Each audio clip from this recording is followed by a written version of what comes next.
Welcome to another edition of Buck What You Heard. My name is Gene. You can reach me at Super Heavyweight on Twitter. You follow me, I'll follow you back. And I'm joined tonight by my co-host, Michael Pless. How are you doing tonight, Michael? Doing great, Gene. Glad to be back on. Bucks football is it's time to get better. I mean, the off season's here. Yep. And it's funny. People are getting restless. They see one move and automatically people are going out of their mind, jumping out the window because they don't know why any moves aren't being made. But we haven't got to the Super Bowl yet. But special guest tonight, I have Taye 25 from Twitter. And if you haven't seen her work, please be sure to check out her work.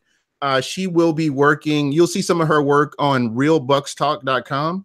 So look for her work. She does great stuff. And I'm glad to have you on. How are you doing tonight, Taye?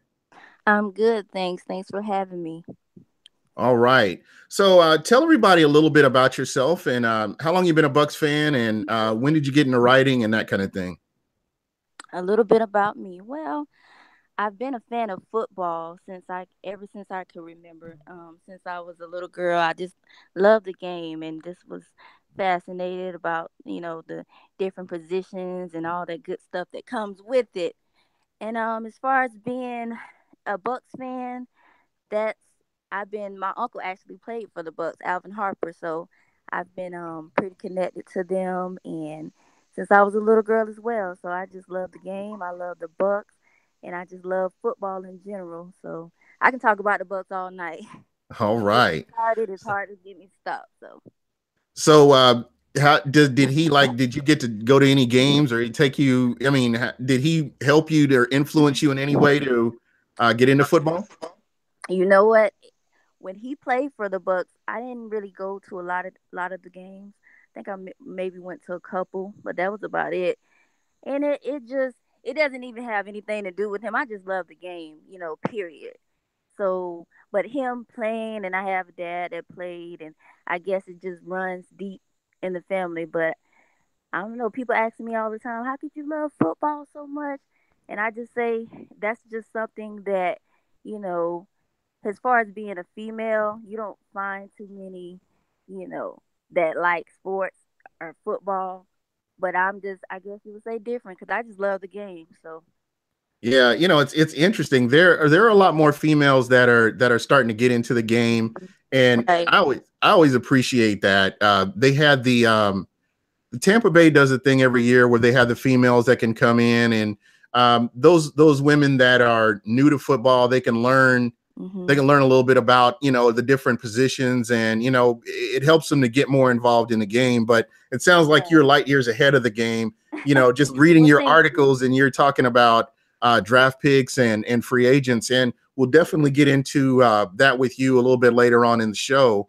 But I wanted to kind of kick this off with Michael Pless tonight. Michael, what kind of articles do you have coming up? And I know you kind of wanted to talk a little bit about where Tampa is, and we just kind of wanted to get an idea where you're at with that. Well, first of all, I mean, I want to welcome Taye to the show. I mean, that's pretty awesome, about her background. And let me tell you guys, I mean, she knows her football. We talk pretty regularly on Twitter, and she knows the draft. She knows free agency.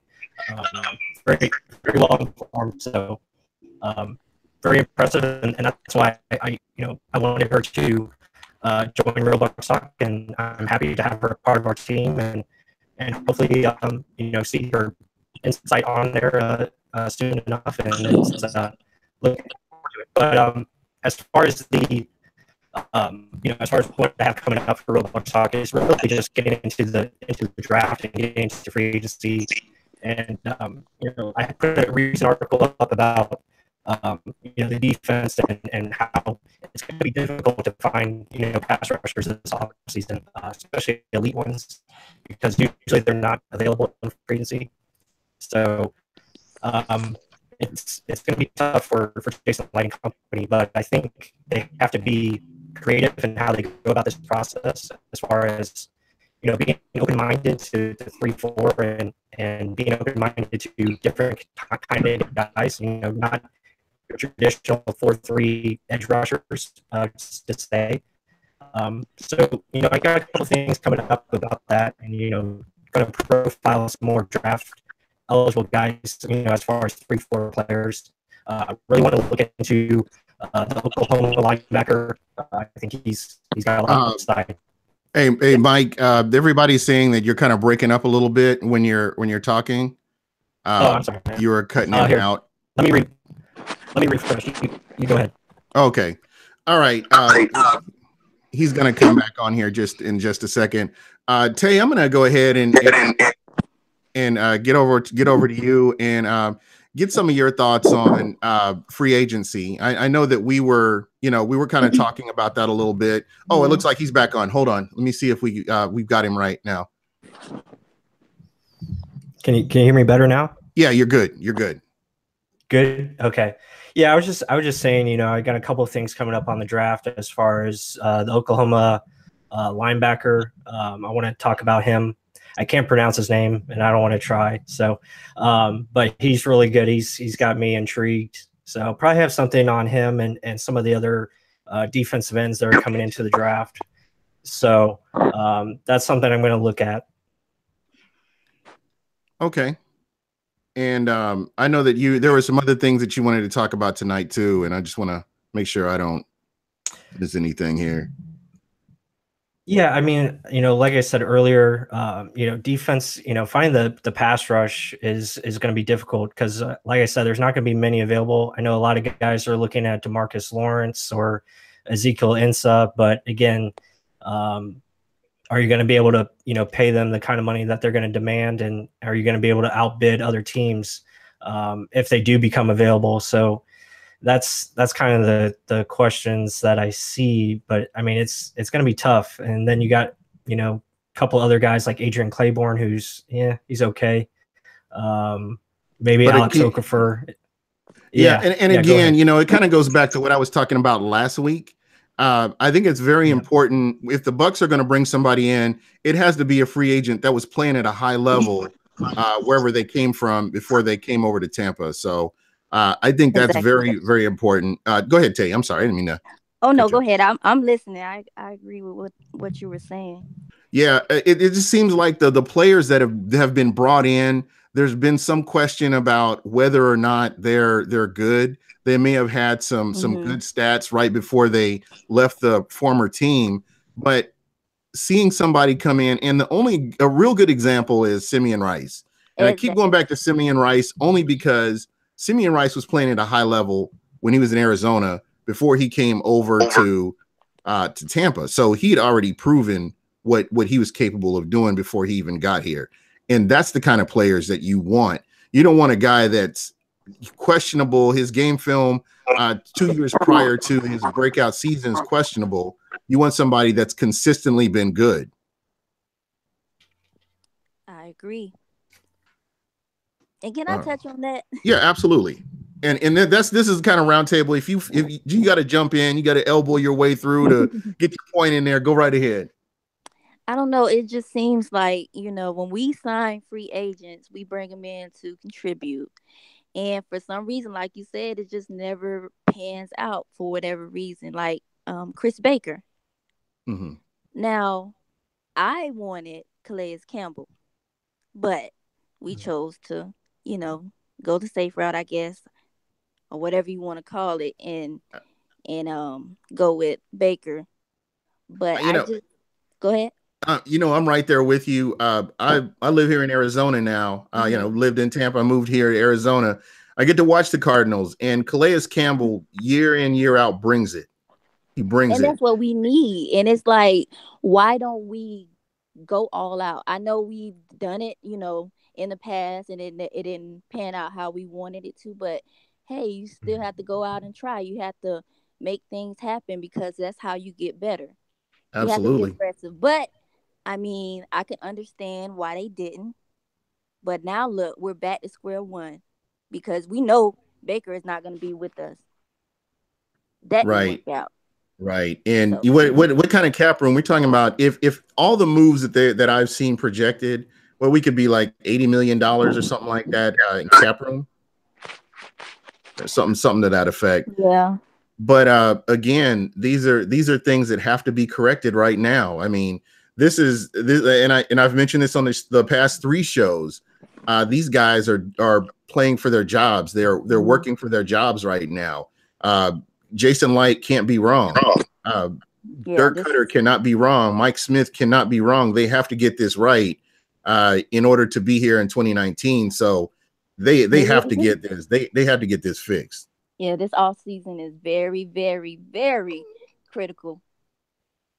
Yeah. So, go ahead, Mike.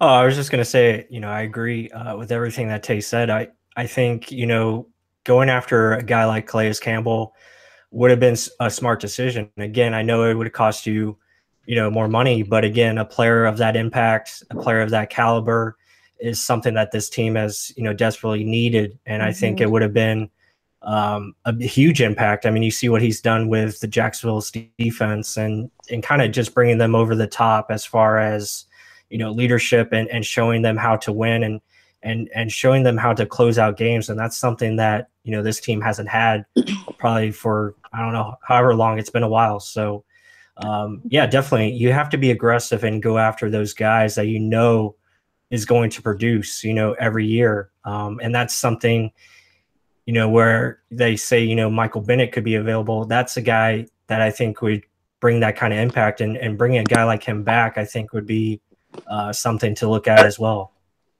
Yeah. And folks, I'm only talking about Michael Bennett on the field. I agree with everything Michael Pless said. We're talking about Michael Bennett on the field. And, I'm not going to bring up anything off the field. That's for some other podcast.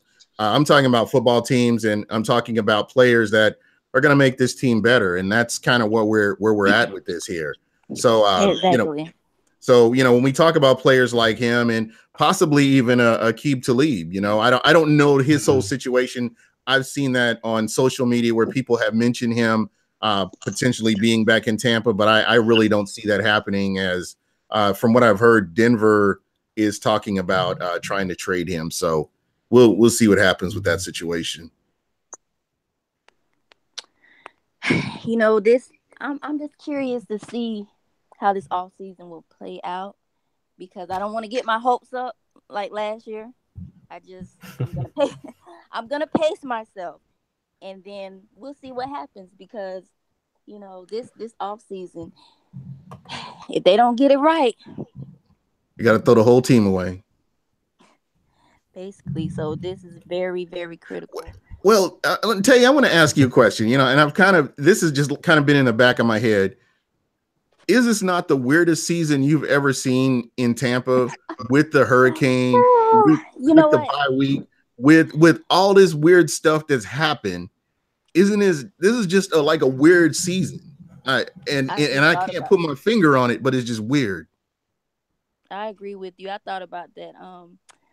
I tweeted something to that effect when I saw the news that Alex Smith had been traded to Washington, and I'm like, you could tell this offseason is going to be real crazy, including the Bucks. We just don't know what's going to happen, but it's going to go down. So we just need to prepare ourselves now. Yeah, and Cleveland's going to mess it all up somehow. They're going to figure out a way. But go ahead. This is going to shift a lot of things. The draft, and I don't know. It's going to be weird, because I wasn't expecting it.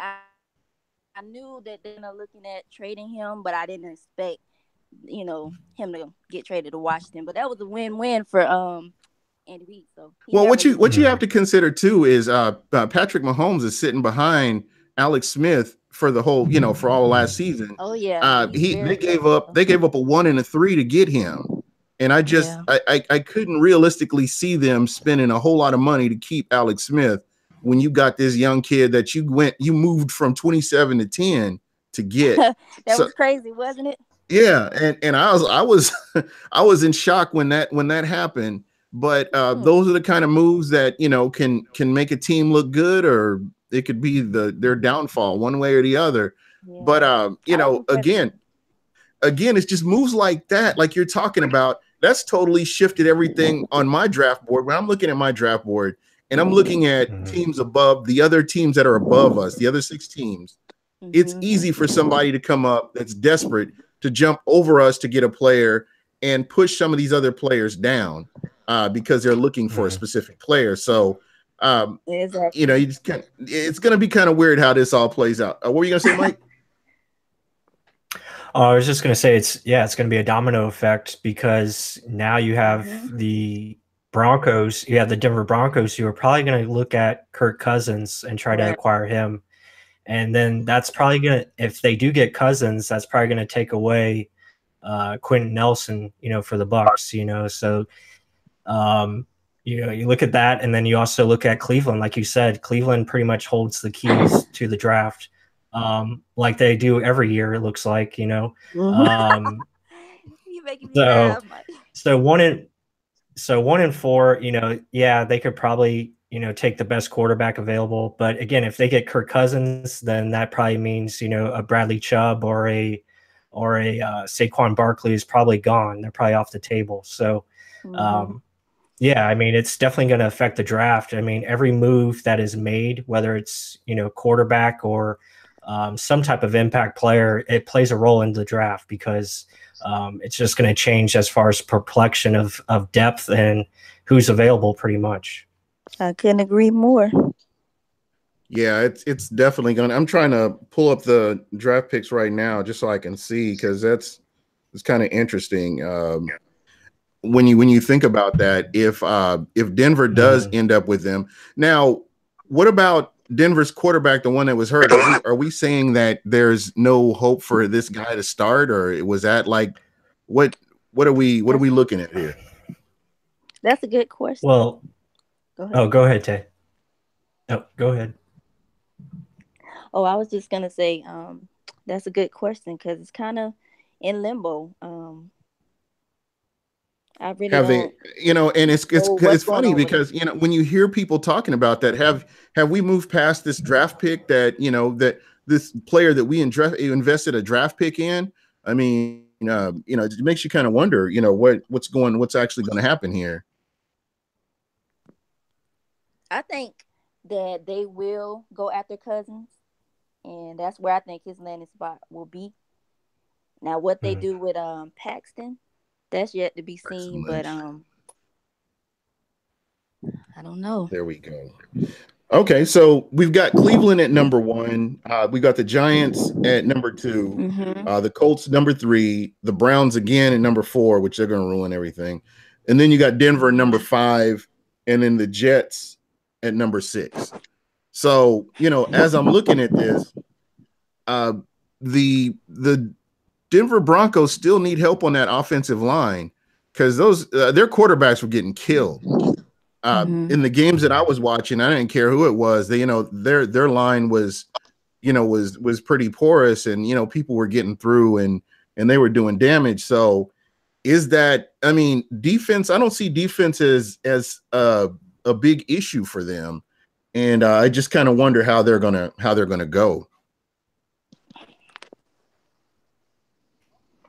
It's going to be interesting. That's for sure to see how Yeah, this draft will, play out because it's a yeah. The lot of the one names. and the one team that kind of scares me is the Colts because I don't know what the Colts are Yeah. going to do. As far they may grab an edge rusher. They may grab the guy that everybody in the Tampa Bay area is talking about, Bradley Chubb, which Yeah, you know could definitely change things around. I And think they could go Nelson Mm. too. yeah, yeah, that's a good point too because you've got your quarterback now coming back off of injury, and they're Hmm. talking about he's building up strength to where he can throw the ball now. Well, That's with that line, Mm. he better they better make sure they're getting Nelson's agent lined up on speed dial. yeah. Yeah, that's because that's definitely going to be something you want to protect that guy. You got a lot of money invested in your quarterback, Andrew Luck. He's a guy that, you know, from what everybody was saying when he was drafted, he was going to be that guy that would be a difference maker. And, you know, with his injuries, he just hasn't been able to do a whole lot these last few years.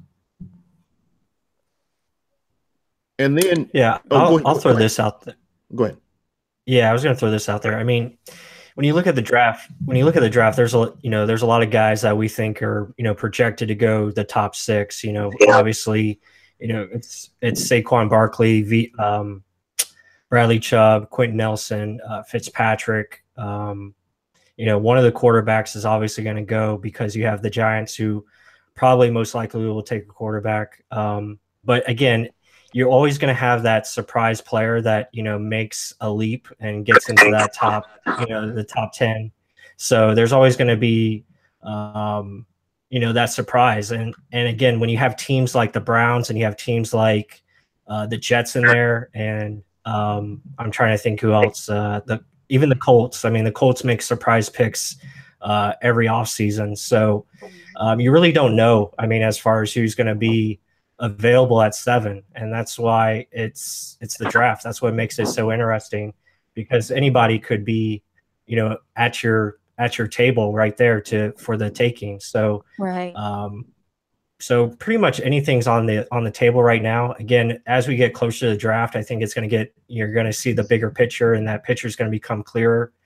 But yeah, I mean, if the Colts are smart, they go offensive line. I would go Quentin Nelson. That guy's the best prospect in the draft, in my opinion.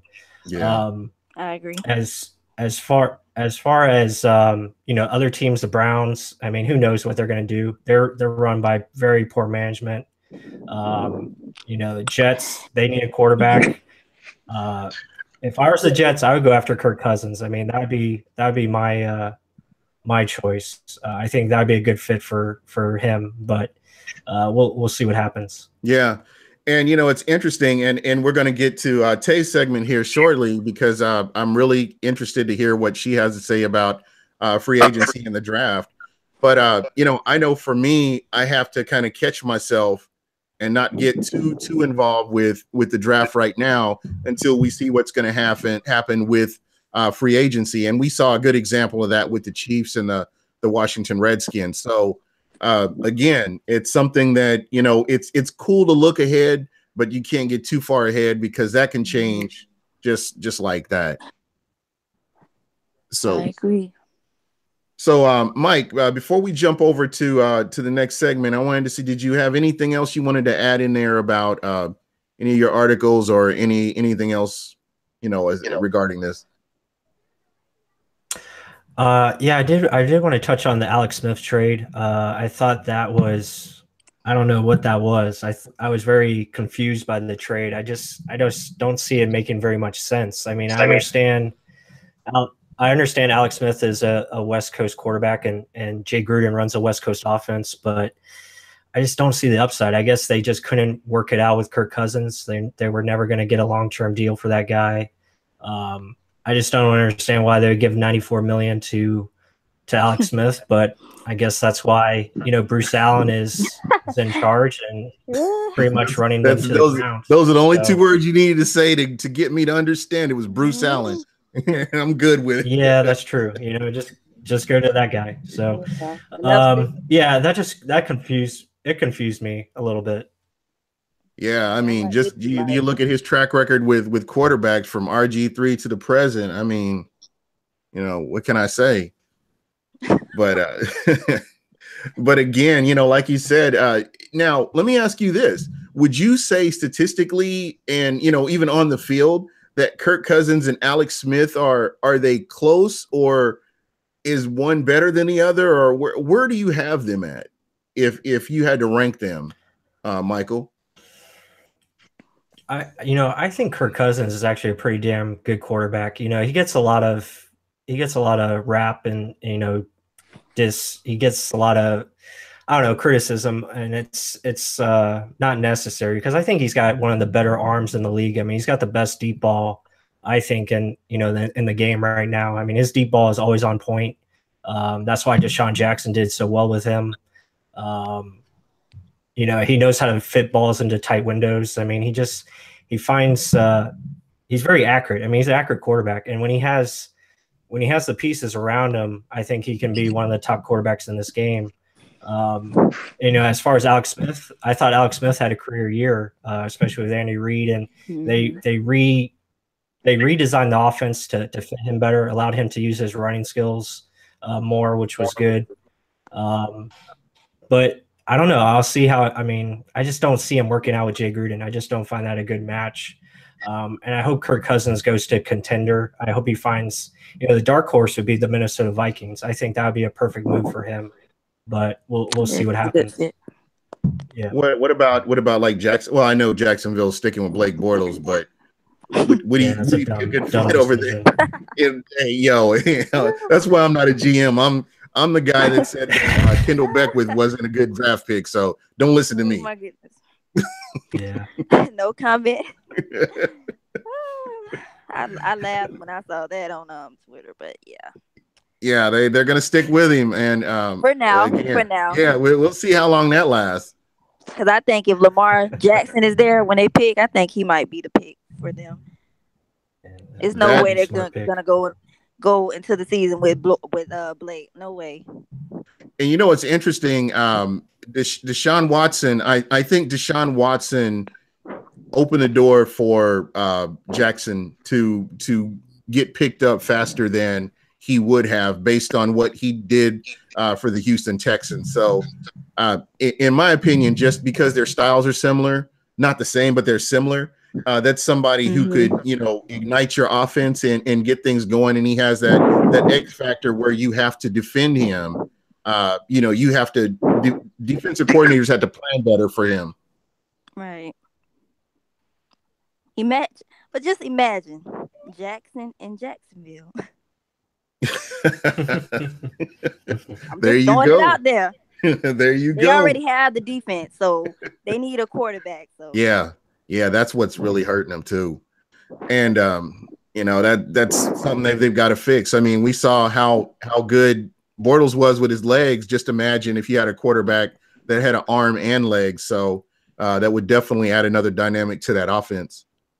But Taye, this is what I've been, I've been glad we can now get to this part here. I wanted to get your take, and I want to start with free agency, and I'll let you work your way on through to the draft. But as far as free agency goes, I know you've written some articles that are, by the way, very good articles. Guys, if you aren't following her, tell everybody how they can find you, just so I'll drop this in the chat as well. You can reach me on Twitter at _Taye25. All right. So tell everybody how they can, tell everybody about these articles. I'd like to know more about free agency. I want to start there, and then we'll kind of work our way into the draft. Okay, well, so you want my take? Yeah. Free agency. The question is, do we bring players like Michael Bennett, Aqib Talib back? That's where I want to start off, because we need D tackles. I mean, D ends, D tackles too. But we really need to get somebody that's going to rush the passer. Yeah. Bottom line. So, is that going to be free agency? It could be. Or is it going to be through the draft? Well, let me jump in here real quick. If you look at the history, and I think we touched on this a couple of weeks ago, the history of the Tampa Bay Buccaneers, I mean, and we're going to go back probably 10, maybe 12 years, they have not paid a lot of attention to the defensive line. Exactly. Which is why the defensive line is in the current state that it's in. They don't have depth. They may get a player here and there and throw that player on the line and say, hey, we're good. No, you're not good. When you don't have depth at defensive line, defensive tackle, 2017 is what you get, where you start the season and you're dependent on Noah Spence on one side, Jacquizz Smith on the other side. When you lose both of those guys, and I'm telling you, I've talked to fans, and I'm like, who are your edge rushers for 2017? The majority of 2017, a lot of people that just are casual fans couldn't tell you who they were. And, that's with good reason, because they were pretty much non-existent.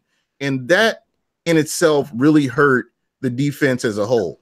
So to me, yeah, I know focus on both lines. I get that. But the defensive line, it's important because of how it affects everything behind it. your linebackers, your safeties, and your cornerbacks.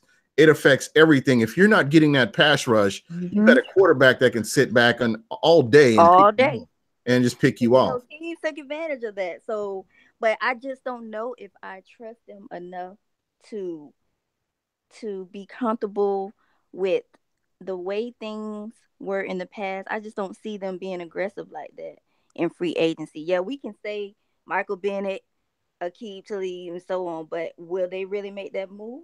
That's yet to be seen. So that's where I'm at with it, because we can talk all day, all night, but if they don't make the moves, then it's gonna be the same old. Yeah, you're right. Pass rush. Yeah, and you would think that they want to stay here in Tampa. They want to keep their system in place. I would be doing everything that I could think of. I'd be thinking outside the box to try to shore up that line and get that line ready for 2018.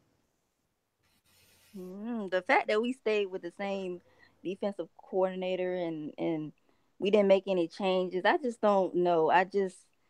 It's up in the air. We'll see how this offseason plays out, but they have to prove me wrong, because the way it's looking, I just don't know. But I want to be positive. Right.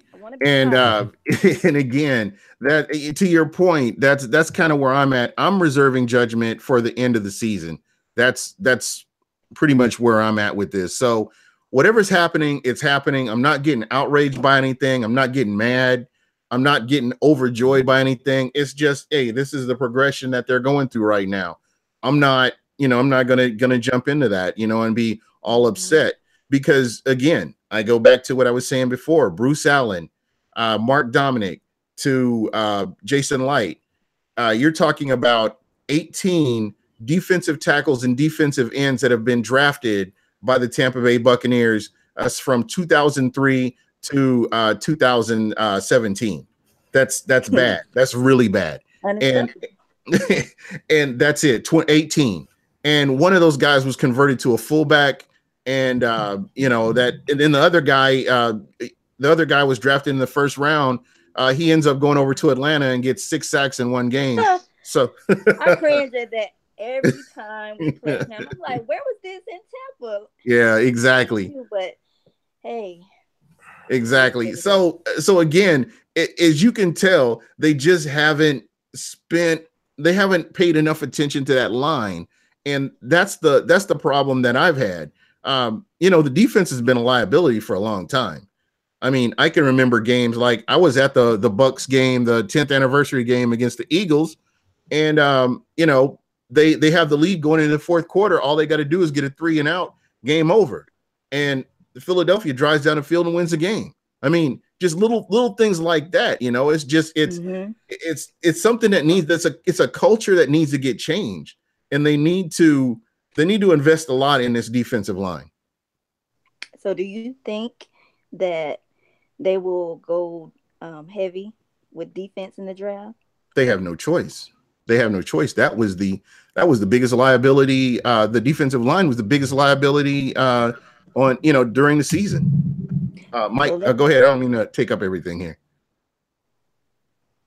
Oh no, I mean, Taye's making great points. I think they have to definitely focus on the defense. I think that's going to be the theme of this offseason, and finding ways to get pass rushers. And like I said earlier, you have to be creative, and whether that's being getting 3-4 guys or 4-3, it really doesn't matter. I think you have to, forget about scheme and forget about, what guys can do. You have to find guys that can just get after the quarterback, whatever that may be, whether it's linebacker or defensive end.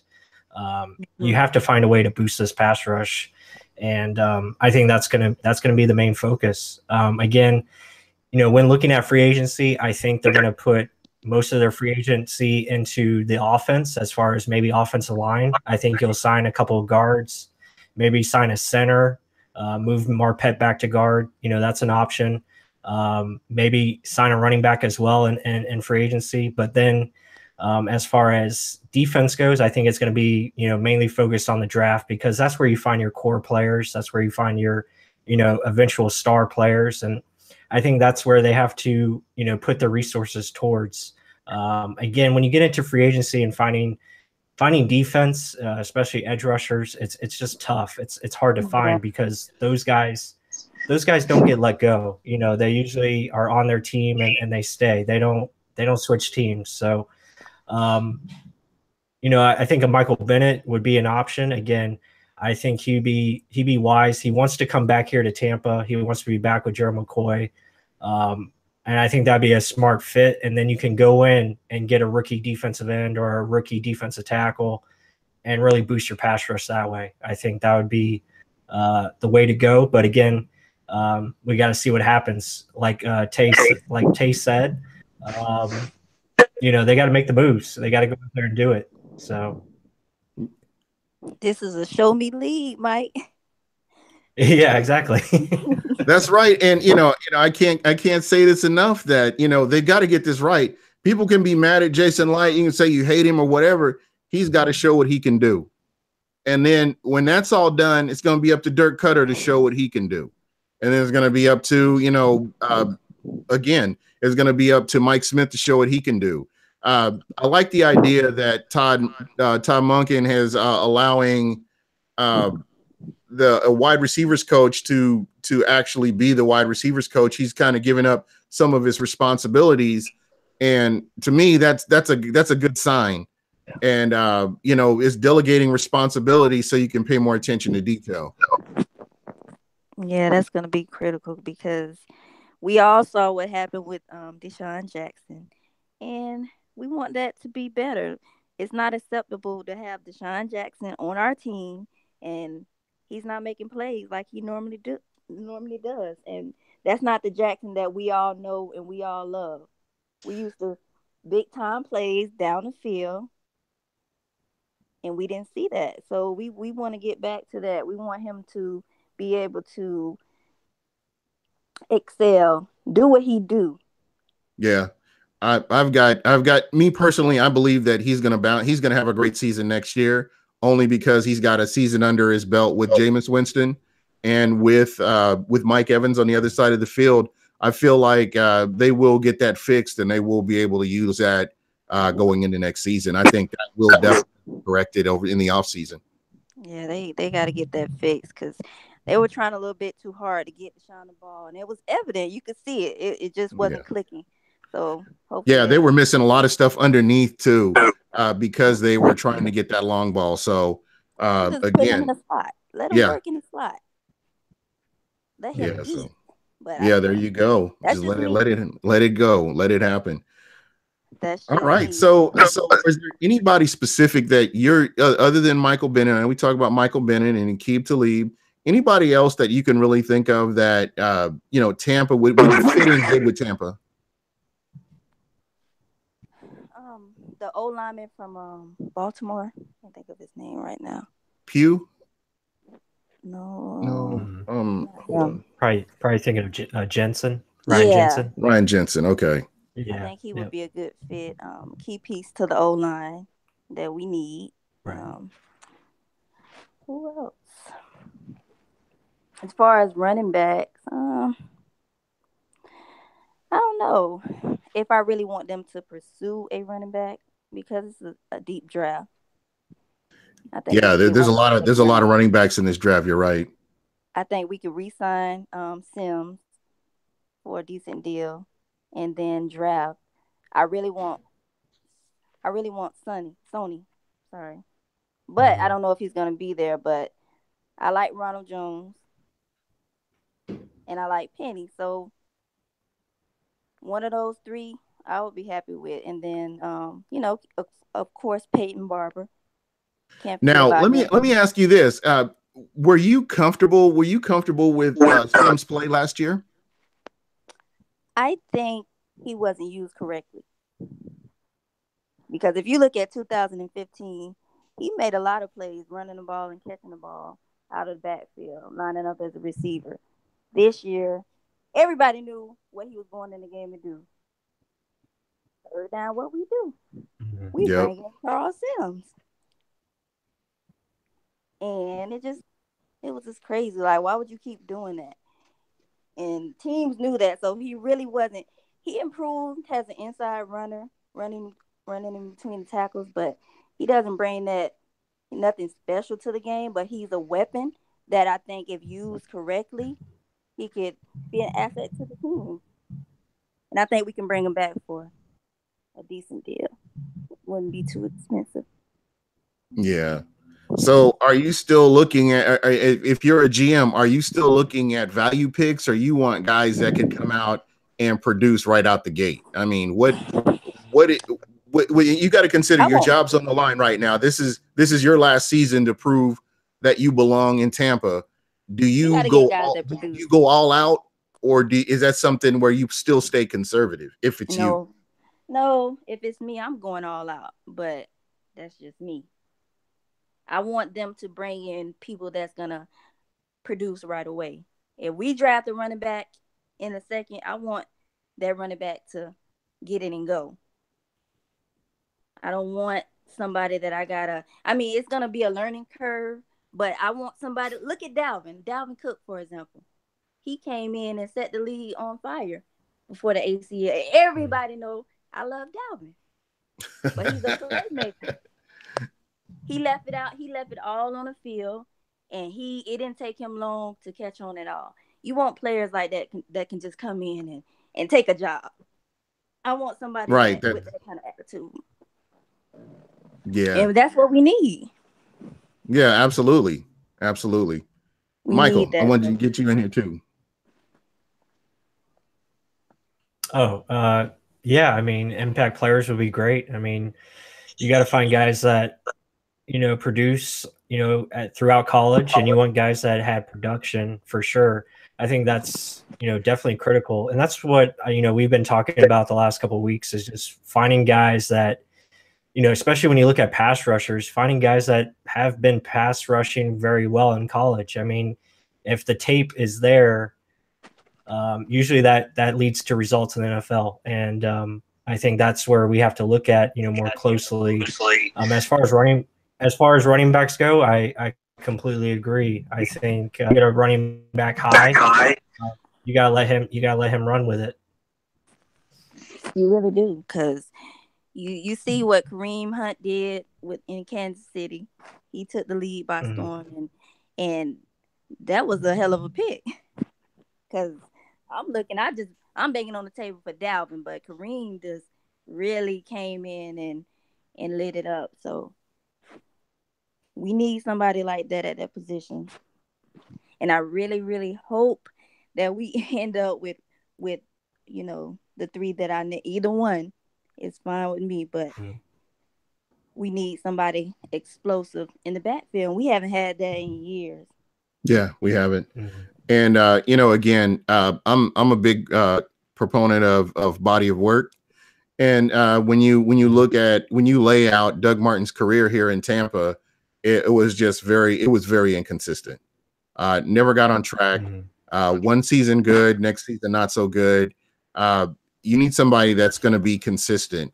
I look at what Atlanta's done with the run game. I look at what even the Saints have done. The Saints stuck with their running back Ingram, even though sometimes some seasons in the beginning they didn't give up on him. They just kept working with him, and eventually you look at what you have with him. So again, this is one of those things where Tampa has to pay attention to this. This is another position that kind of has been neglected in a way. They should have let me scout running back. When we picked Jeremy McNichols, it was like, what?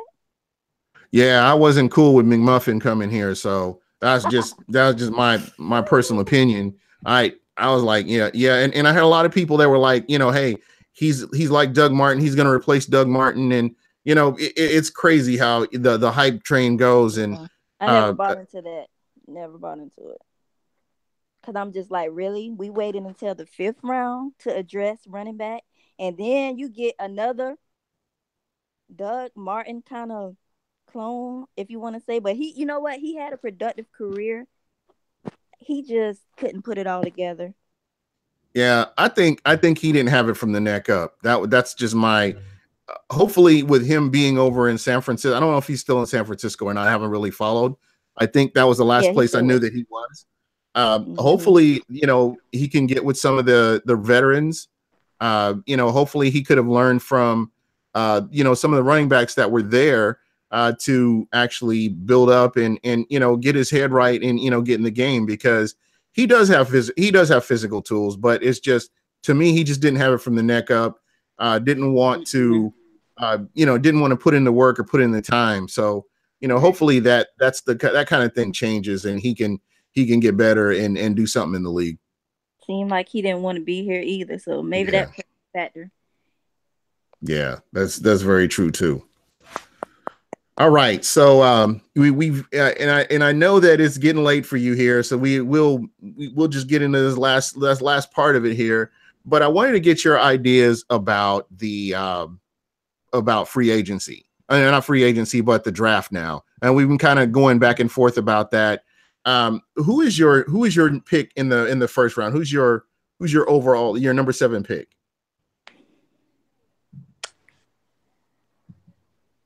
Who? I mean, yeah, I know. When it's Like, all said and done, let's say your person fell to number 7. It was your ideal pick. Who would that be? I'd have to go with Bradley Chubb. All right, Michael Prince. I'm sorry. Oh, Didn't who get would that. your number 1 pick be? You falling asleep on me, bro? Yeah, man. No, I would take if ideal pick for me would probably be Bradley Chubb as well. But Quentin Nelson is a very close second. But yeah, I mean, either way, and I've seen in the chat here, I like the Vita Vey selection. I really do. I'm kind of warming up to Vita Vey as a possibility at 7, just because of what he could bring. Let me ask you this: do you think would you be upset if that was a number 7 pick?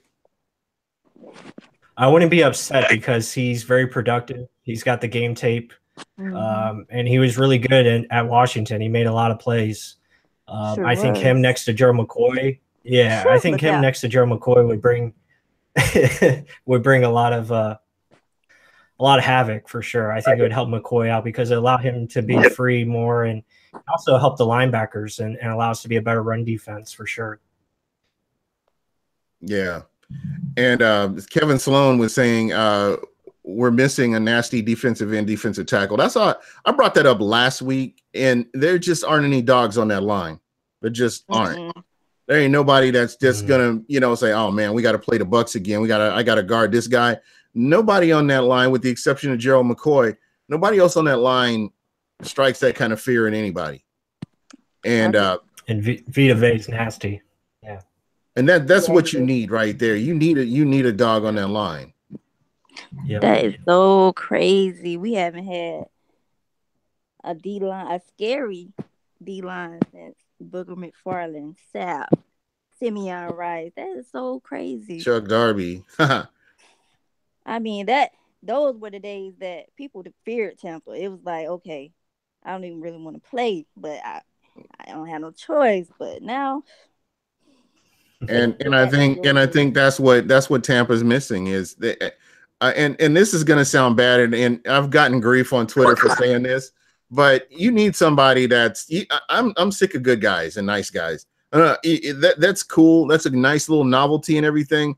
I want somebody that's ruthless, that's gonna go in there, with that's just ruthless, basically. And we haven't had that in a long time. This defensive line just doesn't scare anybody. Because I love McCoy, don't get me wrong, but he's a nice guy, and his play is nasty, but he's a nice guy, and we need that. Like you said, we need that dog. Give me that dog mentality, because that's what we used to have. We need to bring it back. Yeah, so again, that's something that we're gonna definitely be paying attention to as we get through free agency and get to the draft to see if anybody moves up on the board or anybody that falls down to us that we weren't expecting, which we got that last year with OJ Howard. Mm-hmm. I know a lot of people weren't real happy with the OJ Howard move, but if you're looking at the long game, I'm glad that Tampa drafted this guy. I think that he's going to be one of the best tight ends, you know, just based on his skill set and his football IQ. I see him going a long way. Yeah, he's a beast. He's definitely that. But you know, I wanted Dalvin, but I need to get over it. But it's hard. I still wish we could have found a way to trade up to get him, like we Oh, did the kicker. But we won't get into that. So yeah, that's one of those things. And just like I mentioned last week, I don't care if Jason Light just automatically turns his team around and gets into the Hall of Fame. They're always going to remember him for that kicker move. Oh, that's going to always stick with him, no matter how good his resume is. That's always going to sit there. So again, it's just one of those things. can I touch on something? Yeah, absolutely. Jump right in there. Is it me, or I don't know? Maybe other people think the same way, but every time we're on the clock, or no, before we get on the clock and we trade up, it's never the player that I want. You personally, you think they're taking this out on you personally? No, I just want to know: do anybody think like that? Like we're on the clock and you're thinking like, okay, we're gonna trade up for this player, and then they call a player out of left field. You're like, huh? Oh yeah, I'm used to that. Bruce I Allen just got wanted to know. Bruce Allen got me so used to that. I'm kind of programmed to it. So you know, it's just like, okay, that's who they pick. Let's see what they do on the field on day one. I just knew we were gonna trade up in the second for a running back. It didn't even have to be Dalvin, but I thought, Yeah. okay, Joe Mixon or somebody. Like, come on. Yeah, yeah, and again, I think this is one of those things that they have to get all this stuff fixed now. I've been saying that, and I'm gonna continue to say that they have to get all this stuff fixed. It's the off season now. Their record is 0-0, and you know it's time to fix the team right now. And you know the thing about it is, it's either the playoffs or they're fired. That's pretty much where it's where it's Yeah. sitting at. Pretty much. They've been given a second chance. Yeah. So And you know, if you quote, you know, I want the best for Jason Light, but I'm one of those guys that remember when he said when they fired Lovie Smith, we want to win now. I want them to win now. I want them to win years ago, but you know, they got to fix this. They got to win. They have to go to the playoffs. This is where your expectations should be this year, is that it's either playoffs or they're blowing the whole formula up and starting all over again. let me ask you this. Do you think that it will turn around? Do I think it, me personally? Yeah. Mm-hmm. Yeah, it can. It can. I think it can. Personally, I look at what they have on offense, and if you get cohesion between Jameis Winston and Deshaun Jackson, if you get a running back if you get a 1,000-yard rusher, oh yeah, I definitely think they can turn around. They can go to the playoffs with a good rushing attack, and you know, fixing the disconnect between Jameis Winston and Deshaun Jackson. You've got your tight ends. You've got two of the best tight ends. I would be hard pressed to find tight ends that I would trade our two tight ends for at this moment. So to me, I think that he's got a lot of pieces in place, and we haven't even talked about Chris Godwin. Chris Godwin is just getting started, if you can believe that. What he's doing right now, he scares me when I consider what his upside is. We haven't even scratched the surface on this guy. He is a beast, because last year I wrote about a lot of prospects, but I didn't touch on him. So Because you didn't think he was going to be available. So exactly. So it's like when I see him play, he's only getting started. It's scary. Yeah, that's what I'm saying. So I'm not too worried about offense. It's the defense that concerns me. And I'm only saying this because of the history of the Tampa Bay Bucks with defense over the past decade. And it just hasn't been pretty. That they haven't been able to put everything together like they should. So again, that's one of those things that I'm keeping my eye on, and I'm quietly optimistic, but at the same time, I understand if it doesn't work out. We just have to trust the process, you know. There you go. That's all you can do.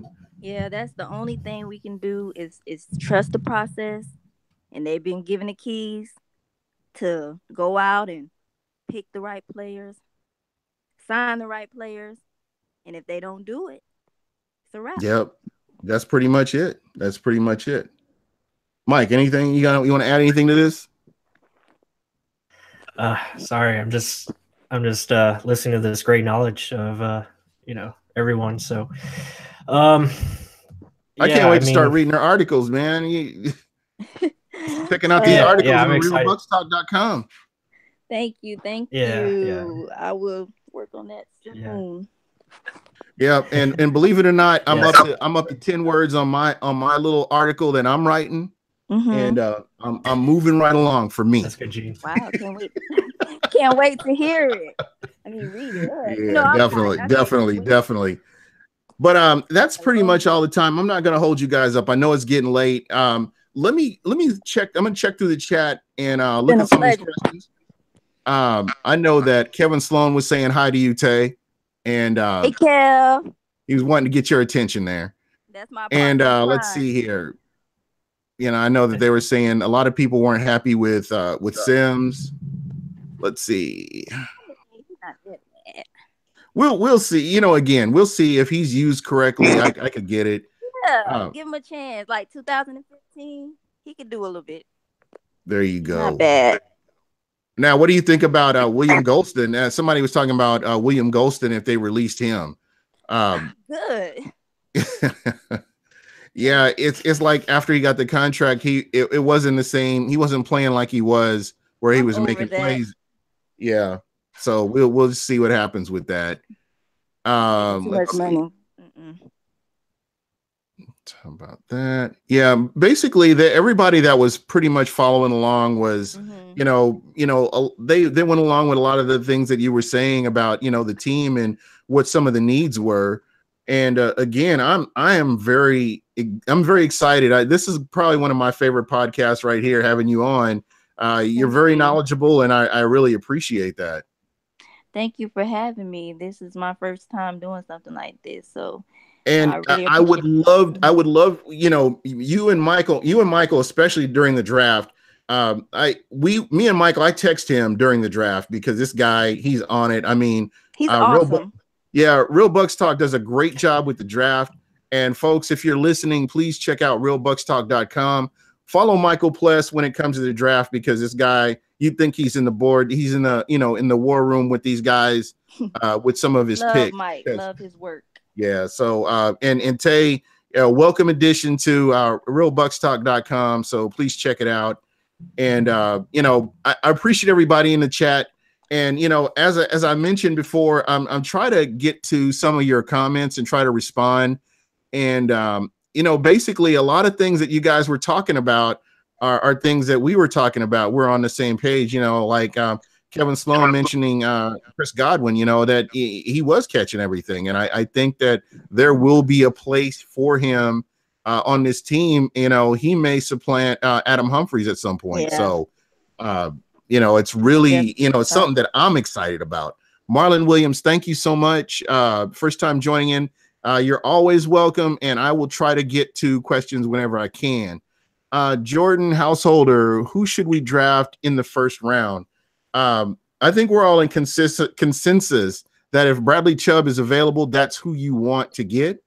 And, again, that would be somebody that I would personally love to see come here, an actual edge rusher. And, I'm not going to go into my gripes about who Tampa has brought in the past. So we'll just leave it at that. And Amazement 717. I do believe that Tampa is going to have to be aggressive in the draft and free agency with their cap room right now.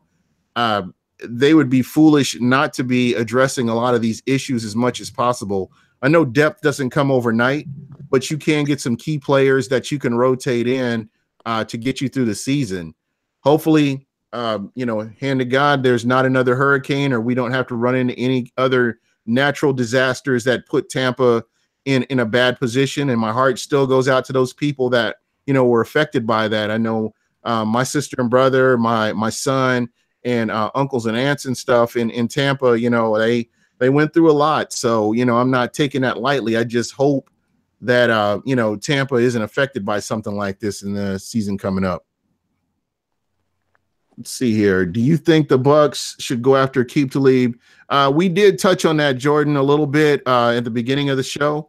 And we're all in consensus that would be people that we would want to definitely go after. So again, that's going to be it for me. Michael, let me get your closing thoughts, and we'll jump out of here. And then Taye, I'm going to get your closing thoughts, and we can get up out of here. Yeah, I just want to say it's been a fun show. Thank you to Taye for joining us, and it's awesome to have her insight, and we will definitely be talking with her, in the future, especially with free agency and the draft, and always enjoy, her takes. So thank you, Taye, and thank you to the listeners and all the support that you guys have been showing.